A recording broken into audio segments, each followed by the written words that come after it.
for me to record the session. So we had to like set up a new link.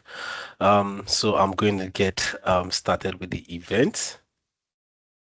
And today on this event, the way it's going to work is I'm going to be walking us through the topic, and I have two speakers that will be properly diving into the topic. And once our speakers are done, we would have a question and answer section where people are able to ask any question that they want to ask, any question at all that is related to the topic, and we are very much happy to like respond to all those questions.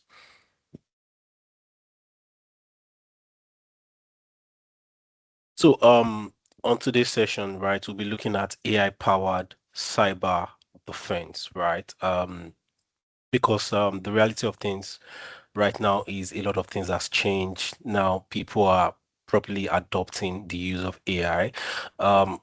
If we look at pre-COVID, prior to COVID, right?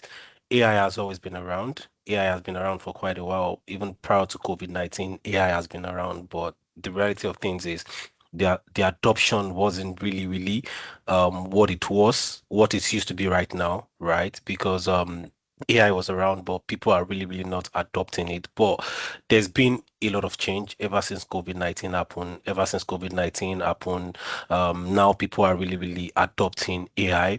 And the reality of things right now is in the enterprise business world, organization, security team are now properly leveraging on the capability of AI to properly defend their entire digital estate. Right. So in walking us through this topic, I just want to like I just want to walk us through what a ransomware attack look like and how AI comes in and why AI is actually very important in our security setup, right? So for a ransomware attack, right? For a ransomware attack, let's look at a situation whereby in the organization, right? There's an SOC team, and the SOC teams are in charge of making sure everything goes right in terms of user signing, device signing, in terms of who have access to what, right? So on a particular day at 2:14 a.m., right, there was an anomalous signing, right? Let's say someone from the finance team, right? Their laptop automatically signing from an unfamiliar um location, right? Which is outside normal working hours. That itself is a pattern that the SOC team have to look at and try to understand. Okay, there might be scenario whereby a user is trying to sign in into their laptop at an odd hour, probably um Recording. can we mute our mic, please? Thank you. Probably there is a particular task that particular individual needs to like finish up at that particular point in time. But again, these things usually happen, right? So now there was an anomalous signing at an odd hour, right? At an odd hour. And again, this is where identity and access management solution comes in, powered with AI. It is going to look at the signal and it is going to flag the signal as a typical um, anomalous signing, right?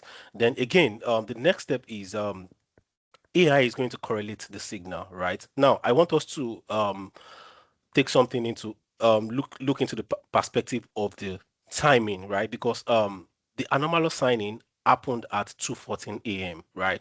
Now, at 2:16 a.m., AI correlates the signal, right? So let's say this particular organization, they are heavy on Microsoft. They are heavy on Microsoft solution. You know, it could be Microsoft solution, it could be any other solution, but I'm just looking at it from a typical enterprise environment setup because most enterprise environment that I've been into, they are really Microsoft heavy. So I'm using Microsoft. I'm looking at it from the perspective of Microsoft cybersecurity. But again, it could be any other security solution. So again, the anomalous signing happened at 2:14 a.m., right? So at 2:16 a.m., AI correlates the signal, right?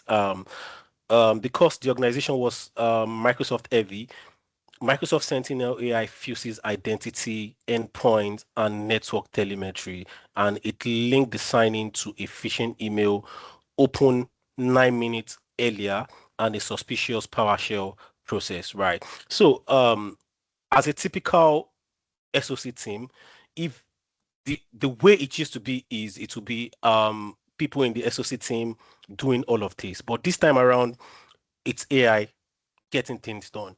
From the moment the signing happened 2 minutes ago, that was 2:14 a.m. AI was able to flag this as an anomalous signing based on the pattern, right?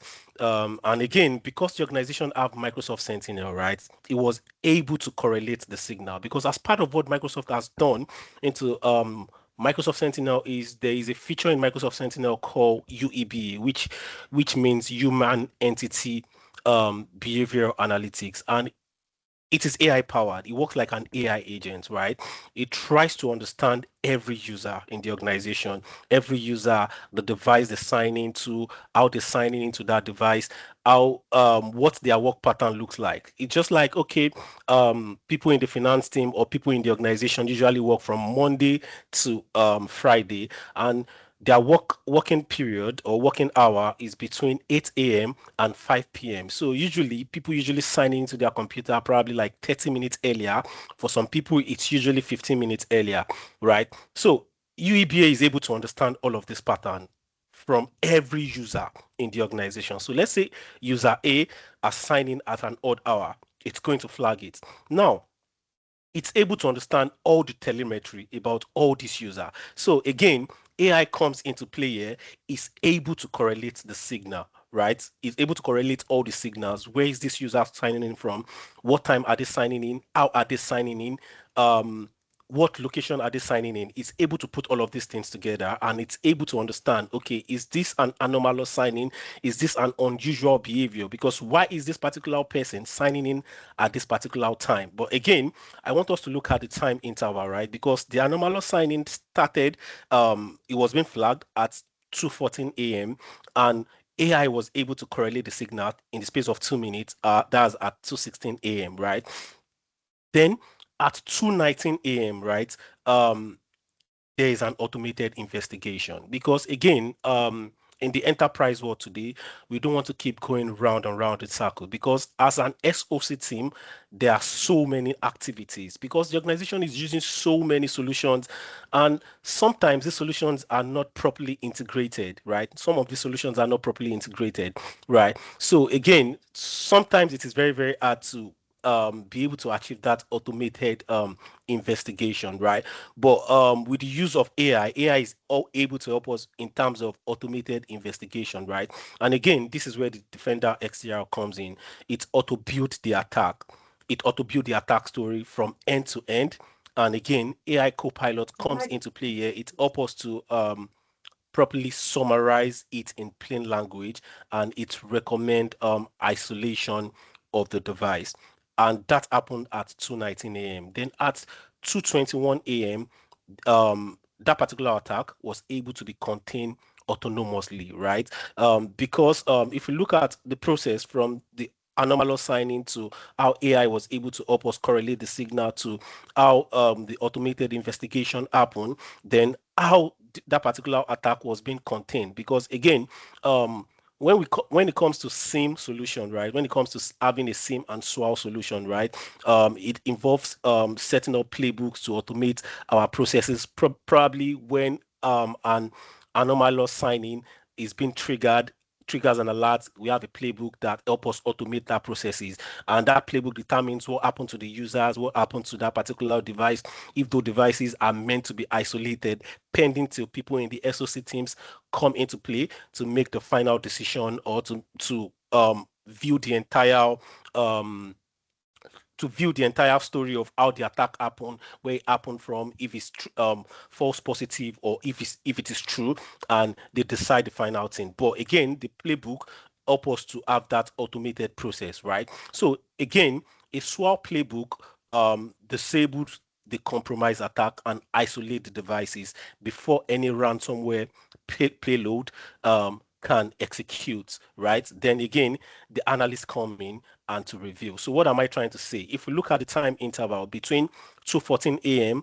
and 2:21 a.m., that's in the space of 7 minutes, we are able to contain a ransomware attack. And in the reality of business these days, this is what a lot of businesses face, because we've had several situations where a lot of organization, a lot of large enterprise organization are facing ransomware attack. That's like the major attacks a lot of organizations are facing. And again, this is where AI comes into play. AI has come into play to help us reduce the timing, because ideally, ideally, the enterprise standard of containing this kind of attack is 42 minutes. But with the usage of AI, we are able to contain this in the space of 7 minutes. And again, when I'm working with a lot of customers, I usually tell customers the amount of money you spend when an attack happens is nothing compared to the amount of money you're spending in having a proper and secure solution. So loads of enterprise organizations today have been leveraging on the capability of AI to automate their processes to properly secure their environment, right? So on the session today, I have two speakers, and I'm going to leave the floor open for my speakers to come in and give us a proper dive, because what I've done here is just like a glimpse through of what this look like, right? So I'm going to call on my first speaker, Usman Abdullahi. And Usman Abdullahi is my well-known colleague, is a senior cybersecurity engineer and a cloud security engineer, and he's going to walk us through this topic properly. Usman, you can take the floor from here. And also, if anyone has any question at any point in time, please, you can drop the question on the chat box. Myself, the speakers will pick them up and respond to all the questions that we might have. So Usman, you can take it from here, please.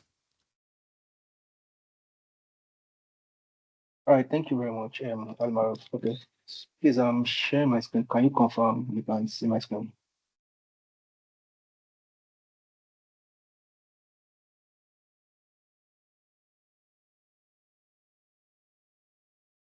Oh, I can't see your screen yet. Yeah, it's coming Okay, up now. It's coming up. Yes, I can see your screen now. Thank you. all right, thank you very much. Good afternoon once again, everyone. My name is Abdullah Usman, and like Almaro has said, I'm a cloud security architect, and I'm delighted to be here to speak on the topic automating the future of security operations, which is brought to us by ShieldPoint community and in collaboration with the Youth Assembly of Nigeria. So because of time, I'll just dive straight into the topic of discourse. So for our agenda today, we'll be talking about, we'll look at the shifting threat landscape. We'll try to understand why legacy defense models are breaking under the modern threats volume, right? We'll understand what is happening in the world of AI and cybersecurity. Then we'd also explore AI-driven tools and incident response, just like Adolf has showed us how Microsoft Defender XDR works and how it correlates incident and alerts with the same solution, the same thing, right? So what we just do is we also try to break down how automation powers detection, how you can triage, how you can respond to incidents and continuous feedback, right? So the next thing we'll now do is we'll look at it in a real world AI action, where we'll talk about Microsoft Security Copilot. Then the next talking point on the agenda will be for all the aspiring defenders and tech professionals in this webinar, right?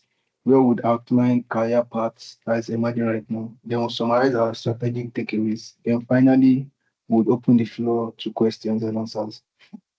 So because of time, let me just quickly go into shifting threat landscape. All right. So the truth is, cybersecurity has not changed because AI exists, right? But it is changing because both the attackers, that's the threat actors, right, and the defenders are now using AI.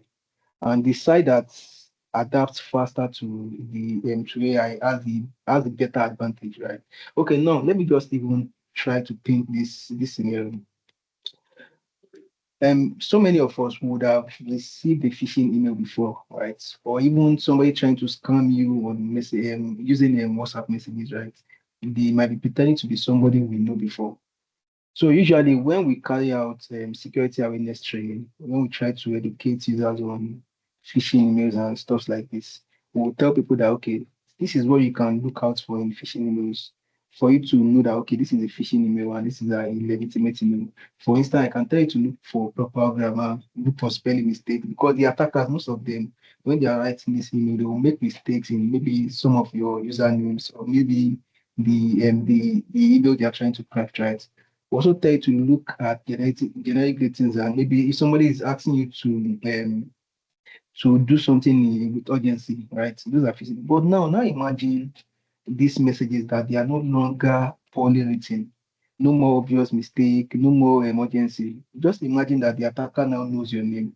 They know where you work, they know where you school, they know where you even the bank you even use, right? So this sounds completely natural, right? That's the reality AI is creating. AI is not only changing how we defend ourselves, but it is also changing how the cyber criminals operate. So we'll just look at three major shifts we are seeing. The first one is the faster attack. One of the biggest advantages I would say that attackers have today is speed. And with speed, you can do a lot of things. Years ago, launching a phishing campaign, it requires time and effort, right? You have to craft the email, you have to start doing you have to start doing social engineering on people, right? You have to start getting users' information from probably their social media account and all that, right? But today, someone can just use AI to generate hundreds or even thousands of convincing phishing email in minutes, not even in days or weeks. So instead of sending one generic email saying, you have won the prize, the attacker can now create personalized email. He is going to craft the email to look as if it is your employer that is sending you that particular email, right? This is how sophisticated these attackers are making use of AI, right? So we also talk about smarter detection. Now, here's the good news. As AI is helping the attackers, AI is also helping with the defenders, right? And you can think of it this way. Which is something that Almarov has also talked about when he presented. Let's say somebody that logs in from Lagos, maybe he works in Lagos, his normal day-to-day activity is 8 to 5. Every day he logs in Lagos from 8 o'clock, then he logs out at 5 o'clock, right? Then there's a login from maybe from Kano or from UK or from US, right? A human analyst might miss that initially, right? Because they are dealing with hundreds of other alerts. But an AI model would not miss that, right? Because the AI model does not get tired. It continuously looks for unusual patterns, right? What we call anomalies in cybersecurity. So it looks for those unusual patterns, right? And it flags those behavior. Any behavior that does not fit what is considered the normal. And Maruf made mention of what we call UEBA. UEBA means user entity and behavior analytics.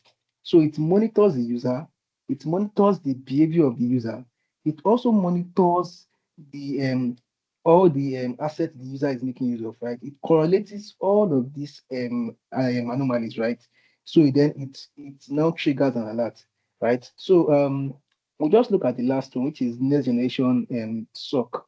So what SOC means is Security Operations Centers, because I'll be using SOC so many times. And what is a SOC? A SOC is just basically the command center for an organization's cybersecurity. It is where analysts monitors their system, monitors users, investigate threat, and even respond to incidents, right? We'll just move to the next slide because of time. So, what is the next slide all about? Is trying to tell us about AI-driven tools and incident response. But before I dive, I deep dive, right? I'll just try to ask us a question. How many of us have ever received a bank alert asking, was this you? Probably when you try to sign into your bank app, an email is being sent to your phone to tell you that okay, someone just signed into your bank application. If you are the person, right? So that is where we are going to. And that is the first stage, detect. You need to detect, right? And the first thing that happens is detection. Normally, an analyst would have to manually shift between thousands of alerts, right? Especially in a very big organization, right? So let's imagine that an employee in a company normally logs in from Lagos, which is something I've talked about earlier, right? Then suddenly by 2 a.m. in the morning, the same account login for another country and start downloading hundreds of files. Even if the password is correct, AI is going to notice that that's an abnormal behavior, right? And immediately it will flag for an investigation, right? So that is where detection starts from, right? Now look at another challenge.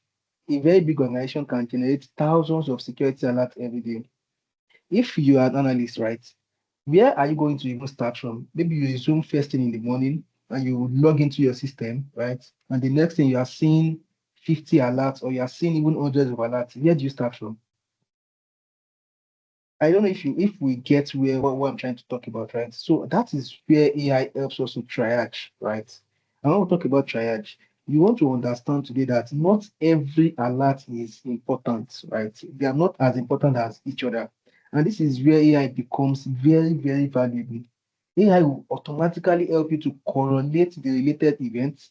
It will help you to calculate the risk scores and also help you to prioritize the alert that require immediate attention. And Ralph made mention of Sentinel, which is a SIM solution. What Sentinel does is Sentinel uses what we call the UEBA. It looks at every other incident that has affected that user. It correlates everything, then it gives you the similar incidents. That way you are able to triage easily, right? That is where AI comes in to assist you, who is a defender. So next thing, after detection, after you've triaged, the next thing you want to do is you want to respond, right? And once the system identifies that this threat is genuine, instead of waiting for a human analyst to manually investigate them, right? Because me as a human, I have to start taking the incident, I have to start checking the incident from where it started, how it started, and all that, right? But what the AI does is it can take action for you. You can automate tasks, right?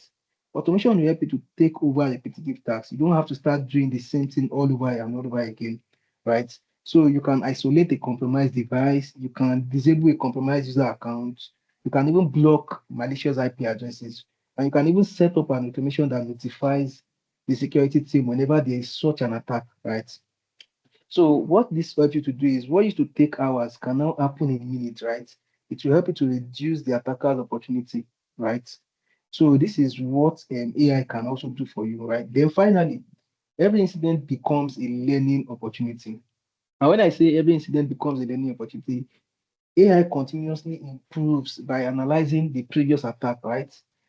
It also looks at your analyst decision. If you have set up automation in Sentinel, right? What kind of automation have you set up, right? How was it able to respond to your incident and your alert, right? So the AI looks at your analyst decision and the response outcome. Over time, the system now becomes better at detecting similar threats, right? So this is how AI-driven tools and incident response helps us as defenders, right? So I've been talking about AI tools, AI tools, AI tools, AI tools, right? We've been talking about it as a concept, but we might be wondering, is this something organizations are actually using today? And the answer is yes. And one of the AI powered and SOC, I said I'll be using SOC, which is Security Operations Center. One of the AI powered SOC solutions I'll talk about today is the Microsoft Security Copilot. Although there are several other AI SOC tools like we have the Charlotte AI by CrowdStrike. We also have what we call the Cortex Copilot that was developed by Palo Alto Networks. We also have Purple AI by Sentinel-1, and we even have the Trend Vision 1 companion, which was developed by Trend Micro. You can see even our OEMs are also creating AI-powered SOC, right, just to help defenders. Microsoft did not just build Security Copilot to help you to replace security analysts. No, they built Copilot to help analysts to work faster, make better decisions, and even help your analysts to reduce the time they take to investigate and respond to threats. So the first thing that makes it very, very powerful is that Security Copilot can be embedded across all your Microsoft security ecosystem. And the good thing is you can even bring in your third-party security sources into Sentinel, right? Instead of jumping between one or multiple solutions, Copilot is going to bring all the information together in one place. And that is how Copilot helps you to work, right? So all your security solutions, all your tooling, you can integrate them into Copilot. and you can use Copilot to triage an incident, right? So the second capability is agentic triage. If you remember when we talked about alert fatigue, when we talk about analysts having 50, hundreds of emails, right? So instead of waiting for analysts to manually review every alert, what the AI agent can automatically investigate is they can help you to automatically investigate those alerts. They can also help you to group related alerts, which is similar incidents, right? And they can also highlight the ones that pose the greatest risk. So what this means is defenders spend, or I can call them analysts, spend less time searching for problems and more time solving those problems, right? And this helps you to gain advantage over the threat actors, which are the attackers. Then finally, there's something we call guided investigation and response. And this is one thing I really love about Security Copilot. Security Copilot will not just tell you that there's a problem. It is going to explain what happened, why it happened, and it will now recommend the next step you can take to help your environment, right? For example, now, if a user's account was compromised, right, it might recommend maybe you should isolate the affected device, you should reset the user's credential, and you can even block the attacker's IP address, right? So you can think of Security Copilot as having an experienced senior analyst. You have somebody that is more experienced than you, that is sitting beside you, telling you that, okay, do this, do this, do this. So that is what Security for Copilot does for you. And it does that in minutes, not even in hours, right? So I'll just because of time, I'll just go. So on my screen now, you can see an incident, right, which has to deal with a user account compromised by device code phishing. So when we talk about device code, just because of some of us that maybe are new to this. So for device code, I know many of us we use Netflix at home. You want to watch your Netflix on your TV, right? So when you try to sign into your Netflix account, you type your username. You know how you struggle to type with your emotes. You try to struggle to type that your username, your password. So Netflix will now send a code to your email account. So when you now enter that particular code that was sent to your email account into your television, that is a device code, right? So now this is a device code phishing. If you see it at occurred, if you look at the right hand side, what Copilot has done for us is, if you look at my right, so just look at this and see what Copilot has done for you. So Copilot has given you an incident summary. You don't have to start going into those incidents to start checking what had happened, where it happened from. Copilot has told me, okay, high severity incident involving user accounts compromised by device code. It has told me what it is. It told me the time the incident occurred. It also gives me the IP address that was involved. It gives me all the asset that was involved in that particular incident, right? So this is what the AI's power tool can do for you in minutes. It's not even up to 2 minutes. Security for Copilot has given me that particular summary, right? So this is what Security for Copilot can do for you. So going forward,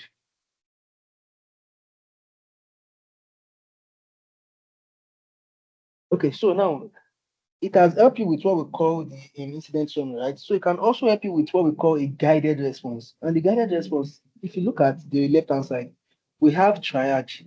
He said you should contact the user. I have blurred the user out because of it's confidential, right? So he said you should contact the user on Teams. What you can easily do is you can contact the user. Hello, did you try to log into this particular account at this social time? If the user says no, then you now go to the next step. Maybe you ask the user to reset their password or any. So this is how AI-powered security and or SOC tool can help you to respond faster to threats, right? So if you look at this, it says, okay, view threat analytic reports. The particular threat actors that uses that kind of behavior. You can read the analyst report, right? You can also use a malicious technique profile, right? You can also get to use this. Then how can you contain this particular incident? You can see that the set password for the user. If I click on the set password, if I have an automation in place, it will just go in and trigger the logic app and set the user password on behalf of the user, right? Without even wasting time, right? You can also see remediate. It said you should open phishing playbook. If I have a phishing playbook already created, right? I can also use Copilot to automate all of this, right?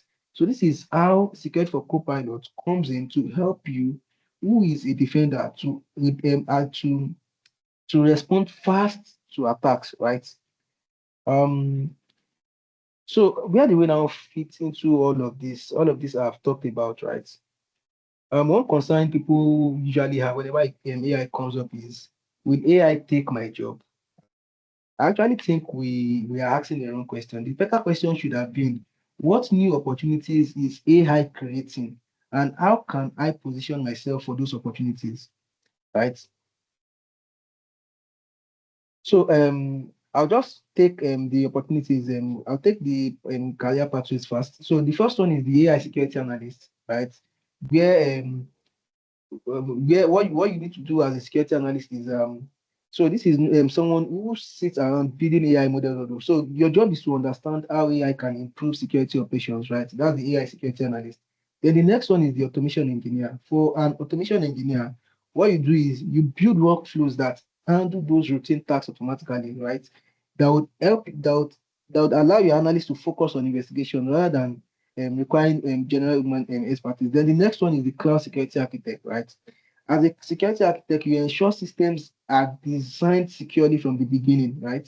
Then the last one is the threat intelligence specialist. So what the threat intelligence specialist does is you understand every adversary, right? And that is those are the career path that comes with your AI powered SOC, right? So the bottom line is AI is now a core SOC capability, right? And with automation help you to multiply analysis impact, right?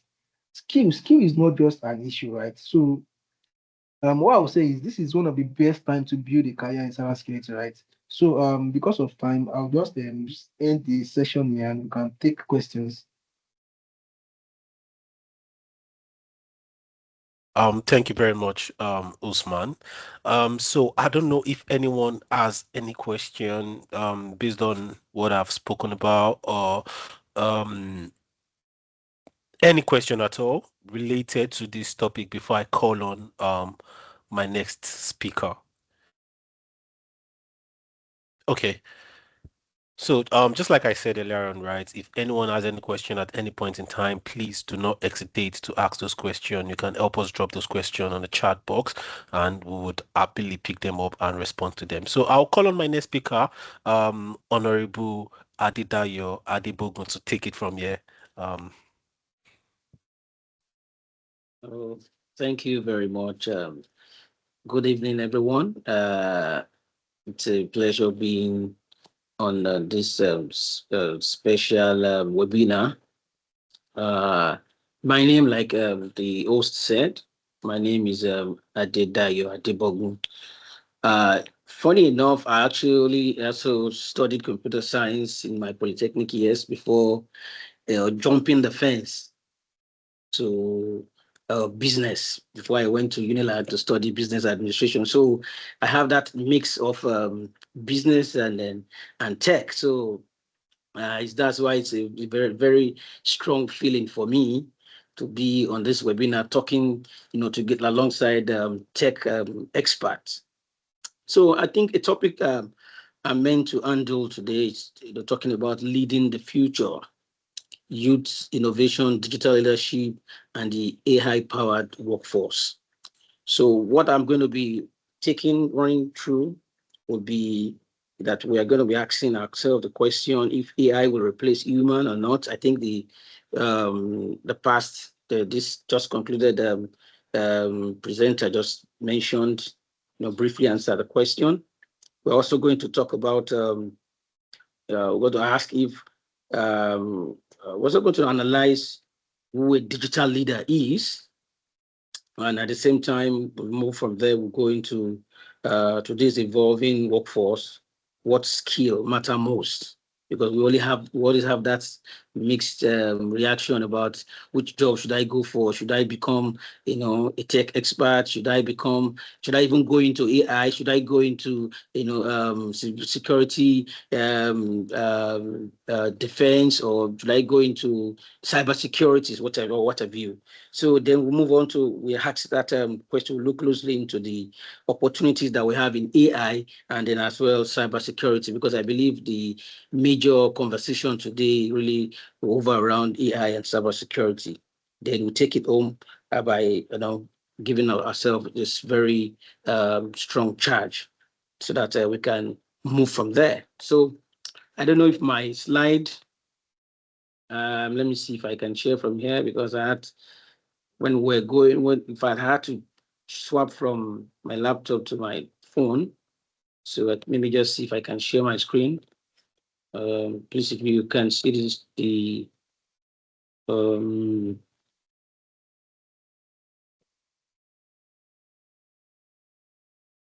okay. I don't know if this will suffice or okay.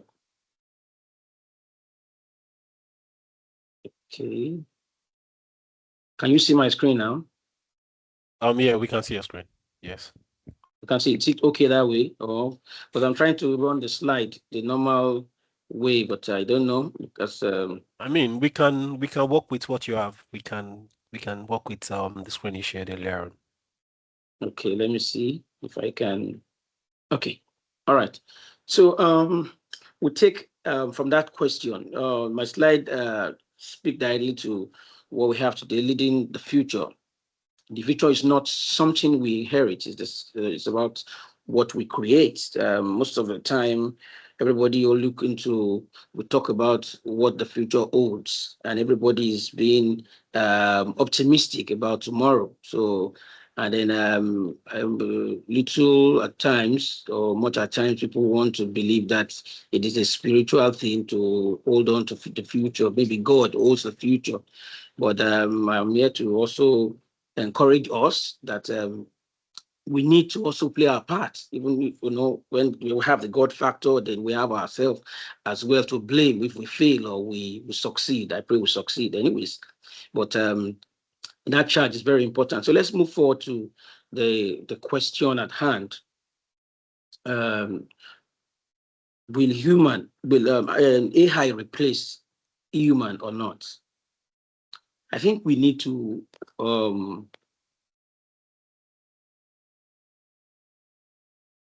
I think I'm using the another slide. So sorry. I'm trying to see. Let me just straight. Let me go straight we to where we can't see the your one. screen right now, though. Sorry, I said we can't see your screen right now, though. you can't see it. Yes. You stop Wow. sharing. Okay. So pardon me, please. I was thinking maybe you will share from your end. So that was why, you No, I know. mean it's all right because once someone else shares, whoever is sharing prior to that time automatically get yanked off, and the new person that is sharing, their screen would pop up on the screen. So you might just have to like reshare your screen. Okay.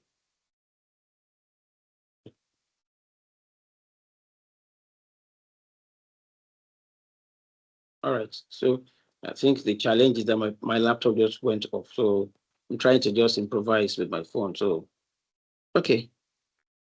Let me go back to the So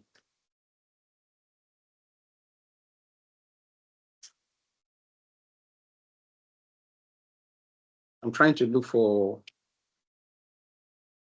the meeting link, as in I can't find the. Can you guys hear me? Yes, we can hear you. Yeah. So I think it's okay that he continues to present without, Yes, sharing without the his. screen. Yes. Yes, we can Yes. all listen. Yes. Okay, thank you. Okay, let me just go straight to the point. And from the first slide, I have my brief here, so I can take it from there. So the question is, will AI replace us or not? Just like I said, we used to have that mind that when technology comes, it comes with a strong footing, and then we are always a lot of people are afraid. Let me not say we are always, because there are a lot of people who have that strong perception about the skill set that they have. So AI is transforming every industry, no doubt, but most importantly, skill, most valuable skill that human should have is adaptability. Because if you don't have if you don't know how to adapt, you may be taken by that wind. of new technologies that that evolves, that come on board, and then the combination of AI and human creativity becomes unstoppable, becomes unlimited. So my answer would be AI cannot replace human, but AI will not. Just as I just said that AI will not replace human, but new technologies, only those who have that adaptability skills will yank off those who do not have, who are not flexible, who are not resilient, who are not prepared, who are not ready, who do not adapt to new technologies. Those are the ones that will be found wanting. And then most of the time, a lot of people blame those innovations when they come, instead of them to master those skills so that they can be relevant, when the time comes, when the demand comes. Because new companies, new organizations want to also evolve. They want to compete. We are in a changing world, and everybody wants to be the best in their space. So it is very important that anyone who wants to become relevant should also take time to also know those skills, and then polish their skills, become a current champion, like we used to say. So, like I said, we always also analyze the digital leader. Who is a digital leader? Who is a digital leader? So most of the time, we look at some of these very fair tips, because anyone who solve problems is a digital leader in the tech space. Anyone who can solve problems, anyone who can look at pain points and try to analyze and see how one can move from that pain point to resolve those problems and become, because that's what also creates value at the same time. So anyone who can inspire others, becomes a digital leader. Anyone who can do, I know a lot of people must have inspired Elon Musk to want to go to the space. I know some people must have Mark Zuckerberg must have inspired him to say, okay, fine, let's have a community where people can communicate. So, and just like each and every one of us also in our space, and if we can also inspire people that to do wonderful things. If we are able to also bring about solving some of those problems, because one thing is to also identify problems. Another thing is to be able to profile solution. So a digital leader will be someone who can also move out of just identifying problems, and then also profiling solutions to them. So like I said, it's in a chain, because anyone who will also be able to solve problems, and who also understand the uses of technology to be able to also adapt and change some of these solutions to what we can effectively use in this tech world, becomes a digital leader. Because we're not talking about just a leader now. A leader can identify a problem. A leader can, the general leader can also profile solution. But this time around in the tech world, we're talking about a leader who can transform such solutions into tech solutions. A leader who can also collaborate effectively with other, tech, solution providers, who can also, look at them, and not who can, also, not see himself as an island, because some people have. Most of the time, we have a lot of people who have ideas today, and that idea sits with them or dies with them, is because they cannot humble themselves. They believe, I own this idea must come through me, I must, because in the space of, idea creation and idea, the generation, we have people who are in the space of just, identifying problem and analyzing them. We have people in the space of, converting those ideas into, basic solutions. And we have those who are in the tech who can implement some of those solutions and turn them into tech solutions. So a digital leader is someone who can identify his own space where he's going to play, and then do not, become a stumbling block into the innovations of this world. So, like I said, if you can identify a problem, even if you cannot take the next step, but you can play in that ecosystem as well to say, okay, fine, who is the next in line that can convert what I have to become a blessing to my generation. So that's a digital leader. So a digital leader also is the one who creates opportunity for others. because in this ecosystem, we have those who play in the marketing space. We have those who play, who help to test those solutions. We have various people who can also profile one. So if you are able to create opportunity, that's where you have an idea and you didn't allow it to sit with you. You're able to bring people together, and then everybody, just like Mark Zuckerberg will be doing now or is doing now, where you can imagine the number of people that he has also been able to create opportunities for. So in a nutshell, the leadership of today is no longer about position, it's about influence. Anyone who can also move, who can move the narrative from just, in the books to we seeing it practically, seeing a change in our world, is true, a true leader. So I'd like to ask, in your community, in your space, in your faith environment, what problem have you identified? It's very important because young people, tend to always look for only opportunities, and they refuse. Most of the time, they refuse to create one.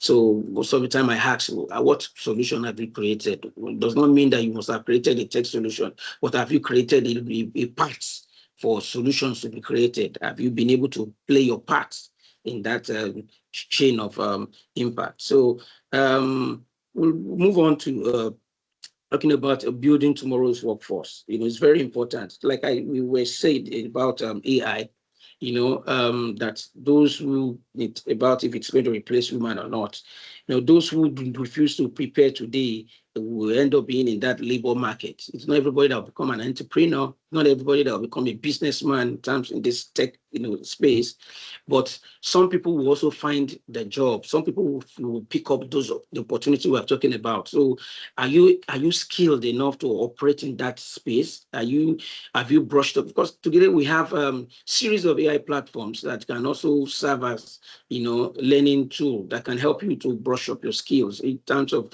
digital marketing, in terms of becoming virtual assistant, in terms of becoming even cybersecurity experts.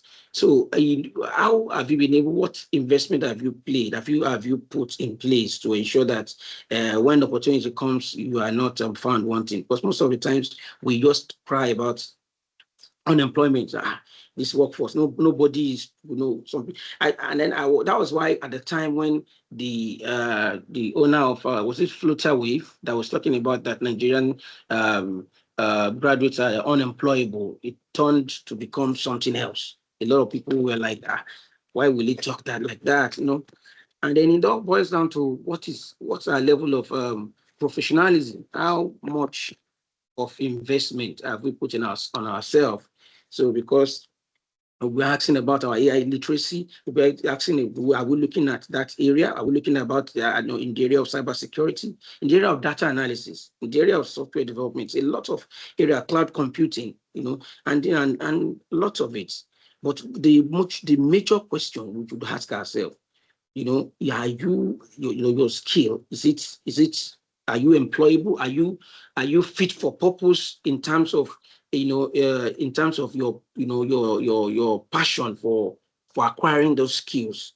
Because a lot of people are graduates today, a lot of people they're certificated today, but they don't fit into today's market, because at times I didn't tell you I'm a scrum master. One of the problems, because it's an international certification.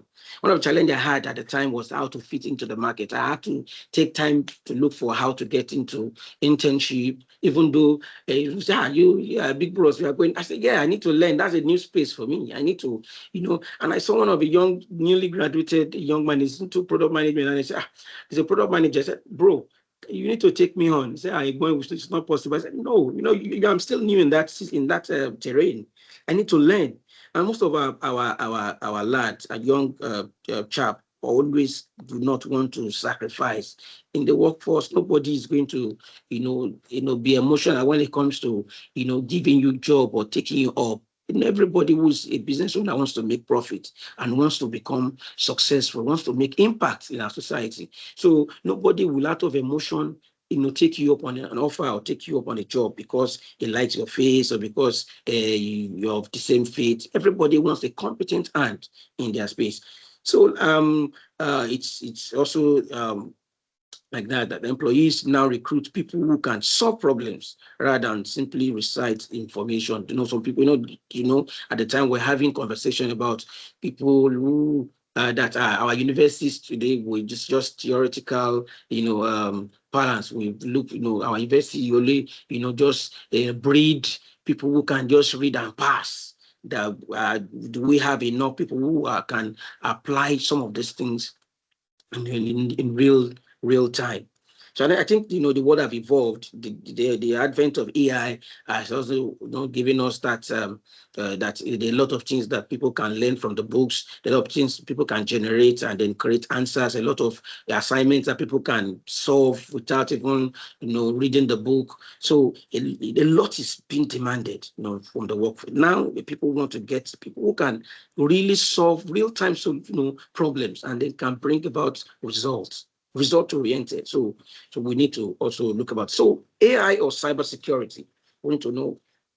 We need to look closely into the opportunity in AI cybersecurity because, like I said, AI has been doing a lot lately. Like my brother said the other time, that since the advent of COVID, people's eyes have opened to virtual learning, to remote work and a lot of and what have you. So, and then that has given given AI an opportunity to be able to stretch its tentacle, because there are a lot of times that you are going to be employed that people whom you work for do not see you eye to eye, but they want you to render those services. And then with the help of AI, definitely you can also support yourself to deliver adequate service. And then, mind you, there are a lot of people who have been rendered, helpless. Let me not say helpless, because we used to argue that it has not taken people's job. But I'm telling you, I have graphic artists that work for me in terms of when I want to probably if I have any speaking engagement, I want them to design flyers or I want to submit a proposal. Most of them are out of job today. Why? Because everybody, I can do what I want to give them to do, and they charge me very good, price. You understand what I'm saying? So for that reason, indirectly, so they are expected to up their game, to move into another level of maybe even app development. Some people who are doing graphic design now can even develop application, because they also can use artificial intelligence to their advantage. You understand? So they can. So it's that's the reason why you will notice that our argument will always be that AI will not take jobs, will not replace human. Let me not say that, but it will take jobs. But to only take jobs of those who refuse to move, a step above the ladder. Because if I am today just doing digital marketing, and I know that there are some AI, platforms now that can help people to create, SEOs, and can help them to create hashtags. I can, even help them to post at very strategic times, whereby some of their, they can optimize their sales. Definitely, I know very few customers will come. Only people who are lazy or people who do not use AI effectively will still become my customers. So for that reason, everybody needs to begin to also up their game. So in the area of that, I just delved into that. So we are looking at the opportunities in AI and cybersecurity. Just like I believe this particular webinar is basically on cybersecurity. Because today we know that companies, initially banks, that receive attacks from there, because the way AI is a plus, is also a minus one way or the other. It is now making it faster for even hackers to even hack, to hack even, very, complacent organizations. So, and while they are using the AI to their advantage, organizations too will want to recruit security experts, cyber security experts, to also help them protect their system, their servers. So it is a give and take. So AI is also very powerful. Anyone who is into cybersecurity has a part of AI as well. The combination of AI with cybersecurity is explosive. So those who are doing conventional cybersecurity before now, I believe they open it with the advent of the new technology in AI will make them to be super smarter and being a level expert. So AI is beautiful and cybersecurity is wonderful, but the combination of the two is also magical. So those two tools are wonderful tools. So there are opportunities, in this, but AI will help us to detect cyber threats, just like I said. But I know definitely that AI also can help to faster even attack, systems. It helps us to prevent fraud, secure digital identities, help us to protect businesses. So, ethic remains the human responsibility. So, technology is powerful. Anybody can use, people can use it positively or negatively. So, but like I would say, cybersecurity is the future when it comes to, is the biggest market now together with AI, because the way everybody is creating application today. Me too, I'm running a solution I'm trying to put on Play Store, and I'm trying to see if I can put developers together. So definitely, I'm also going to look for how I'm going to employ a cybersecurity expert, so that they can also give me advice. It may be a small solution that I feel I don't need. I'm not open for threat. But before you know it, if I'm getting at the attention of customers whom whom's private data is in my custody, I must be able to protect it so that I don't land in jail. So these markets are robust markets that I believe anyone who will delve into any of those markets, in terms of gaining skills for future use, or for to also become an expert, will not regret it. So what would be my charge? Like I said from the beginning, that I also admonish that we do not wait for things to happen. We should make things happen. Um, I would like to also encourage us that we we learn new digital skills. Like I have been saying, that we use AI responsibly, because people could use it negatively or positively. To also build, something that solves a problem. Like I said the other time, we need to also look for how to build something that's become a digital leader. Then we need to also look for ways to collaborate with others. It's tree cannot make a forest. And then if we want to really make a difference, we should collaborate. Yes, because two heads are better than one. Then to lead with integrity as digital leaders. Thank you so much for this very rare privilege. So sorry for my slide. I was struggling with it. I don't know. Can you still hear me? Loud and clear, sir. Oh, Loud and thank clear. God. Yes, sir. Maybe I lost you. So thank you so much for this privilege. I don't know if there's any question. We can collectively answer those questions, and then move on. Thank you, sir. Thank you so much, sir. So I don't know if anyone has any questions at all, before we call it a day. Myself, my speakers, we are very much happy to respond to whatever questions you might have. Um, yes, so I don't know if anyone has any question before we call it a day. Okay, I'll take that as no question. So I want to say a very big thank you to my speakers, Mr. Usman Abdullahi and Mr. Adedayo Adibogun. Thank you very much for being here, for honoring my invite. I really appreciate it. Thanks to everyone that was able to make it on the call. And again, apologies once again for the link, because I had to like change the link because the first link was broken, as I was not able to record the session. So I really want to say a very big thank you to everyone, and I'll call it a day right here, right now. So thank you very much for being on the session. Thank you for having me. All right, bye. It's my pleasure, sir. Thank you.